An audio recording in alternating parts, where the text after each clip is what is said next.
Good morning, everybody. It's Friday, May 2nd, and this is the AgYield War Room. I'm Dan Dempsey, and I'll be moderating today's session. As always, if you got any questions or comments, please feel free to drop us a line in the chat area, and we'll be sure to get to it during the show. Overnight markets here, July corn up 2 1/4 at 474 1/2. July soybeans were up 3 3/4 at 1054, and July Chicago wheat was up 11 1/2 at 542 1/2. No export sales announcements here this morning. Yesterday's crush number did come back better than expected, 206.6 million bushels. That was about a million above where the estimates were at. Also this morning, we had a positive jobs report number up 177,000 in April. They were looking for a number closer to 133,000. So that's since rallied the stock market. We're up about 470 points here this morning. Unemployment rate stayed in line at 4.2%. So good economic data, or positive economic data, I should say, to wrap up the week.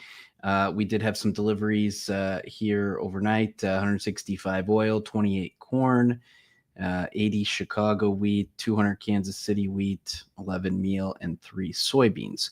So with that, guys, we'll put a wrap on the week. Ben, maybe a few thoughts to get us going, and then we'll throw around the room. Grain markets like the outside action this morning. Look at wheat. It's had a nice rebound. Wondering if there was on some of the May 1st notice day that people were not letting anyone roll old crop wheat that they still had on basis contracts before the new crop gets here. It might have added to some of the pressure. Range bound, right? Looks really bad at the bottom and it looks really good at the top right now. Eventually we'll move out of this range. Certainly, I think there's concerns about July losing its inverse by quite a few people in the industry, and certainly that's a possibility. But if it's a rising tide situation with old crop, I don't think it would be the worst thing in the world. But really, just a choppy trade. It's a lot of volume is traded on both ends of our range this week. So we'll see how we finish the week up. Not likely we get a higher weekly close today. But we like the outside data, and we like the fact that it feels like trade talks with China are not as hostile as they were, a week ago. So, yeah, definitely softening a little bit there on the rhetoric. Dustin, maybe put a bow on the week for what you've been watching. Just a little bit of softening. U.S.-China. There's some longer term trend lines that beans have broken. They've been above some major moving averages lately, and the currencies have not been negative, at least. They've been slightly positive. So mainly like the dollar falling and the real rising. So I'm kind of optimistic just because it's the time of year. I know that there's a lot of arguments to be made that the seasonals are a little earlier because we're getting past like a key moment for Brazil, and they're such a larger competitor than they would have been in years past. However, I don't necessarily buy into that because total global corn and wheat stocks ex China are still quite tight, and we need the U.S. to grow a good crop in addition to the crops that Brazil is going to have. So between now and mid-June is kind of our hot time for hopefully seeing some opportunity to get some floor set beyond what we already have, of course. I mean, it doesn't mean that we are going to see a rally, but we often do take out the April highs, through the season. I think I saw something on Twitter yesterday. It was pretty good. We often see a rally beyond the April highs some point in the year. No, very good. It was interesting to see, too. They released updated drought monitor, a notable improvement in Kansas, 27%, get 27% better, 37% now experiencing some level of drought, but that was 64 the week before. But you look across, corn at 20%, beans at 15%, the wheat area is getting better and stuff like that. So it's nice to see kind of a recharge there. Justin, maybe just wrap us up on grains as we go into the weekend here. Yeah, no, I agree with Dustin and Ben. We're kind of went through first notice day. We had a little bounce. We'll see where that goes. If we sold off because we're getting it planted, it's kind of normal. So I'm not too excited about, how great the crop is by any means. It's a normal crop. So we're not, if you were trading, I guess, planting delays or something, which is pretty rare, then maybe you had to sell on this break. But other than that, I'm still sticking to where all these things kick in. And we're in this kind of no man's land. We're kind of trading both sides of the moving averages and copy trade. So I'm trying not to get wrapped up in, day-to-day moves personally. If you look at a chart over the last few months, it's really just a big sideways chop, and it makes sense, right? We're trying to figure out all the things you guys talked about, trade war stuff. We're trying to figure out, what the crop's going to be, all those kind of things. So I think when you get towards the bottom end of the range, we're trading that the crop's, great, all those things. Like Dustin's point, we still have to prove a crop, and the U.S. is what matters right now. So I think we're gonna see some volatility. I still lean on what I said earlier this week, which is I think we're in the phase where if we do get a rally, it could be short lived. We could see a summer rally. It could be a violent one. I think there's gonna, you might have to be really sharp and know where to make those sales. It could be a 2 or 3 week type rally, which we saw kind of during that 2015 to 2020 timeframe. And if you look at all those years, the rallies were 2 or 3 weeks. So I think we could be in that kind of a level again. So it's fascinating to me to look at like the stock market back above 41,000 too. Mm-hmm. I mean, it's incredible what we've been through for the last 4 weeks, just every day, it's pretty impressive. I think it's pretty resilient. Yeah. Yeah. I would have thought the stock market would be taking a much bigger hit than grains, but that's been the opposite. So, yeah. So I guess a sign of optimism in some capacity, right? I mean, it's a lot of money floating around. Yeah. Yep. So 100%. So these deals, these negotiations are going to be so key, I think, to what we do here the next couple of months. In grain markets, you're talking now? Yeah, I think so. Yeah. Like we talked about, earlier, it's like, in like India, for example, if, you saw Apple, moving their Chinese manufacturing to India, I think that deal could be really interesting.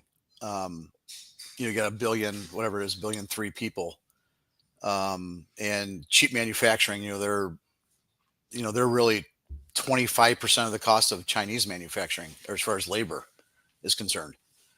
So if we think that's a huge strategic partner that we want to shift towards, and we, what does that look like on an ag deal? What does that look like? They're not the same kind of consumer as the Chinese as far as like, meat consumption. But veg oils, like, if you really started boosting their economy, I know that's a kind of a longer play, but it could be really interesting what that kind of a deal would look like. So that's what I'm looking at, is I want to see what that deal is. India. Yeah. Yeah. Well, we talked about it a little yesterday too. It's like between India, the EU, like some of these, everybody's so focused on China, and I get it, but there's some other deals that could just, no pun intended, but Trump. Yeah. Well, I think it's kind of a mirage a little bit, like we're going after the whole world on tariffs, and I don't think that's really the case. Mm-hmm. I think that's what we're saying, but I think at the end of the day, it's really China, and the rest of the world also, I personally believe, has the same opinion. And so when you get into these one-on-one negotiations, what does that look like? If we come out and we actually cut these deals, and I think we didn't want to come out and just say we're just going to go to a war with China, right? Yeah. So we're just renegotiating all these countries. But I think when it comes down to it, it's going to be interesting because, I personally believe that it's really all about China. We're going to cut deals with these other countries and try to choke China out. So let's see what that means. Yeah. What a show. Yeah. Real quick here, Rye, we got a couple minutes. Obviously this week, a huge jump in cash. and cattle, but we cooled down into the close yesterday, and then pretty quiet in hogs. So why don't you wrap us up for livestock for the week? Yeah, definitely just kind of a mixed bag yesterday. Just markets, both places just felt a little bit tired here, but yeah, I mean, there's no question the reaction in futures was a little bit disappointing, I would say, to say the least. I mean, cash 5 to 9 higher, 216 to 218 in the south, 350 to 352 dressed in the north. So, I mean, like, that's an insane jump. I mean, like, that's we're seeing these crazy prices in the futures just seem really reluctant, if not slow to react.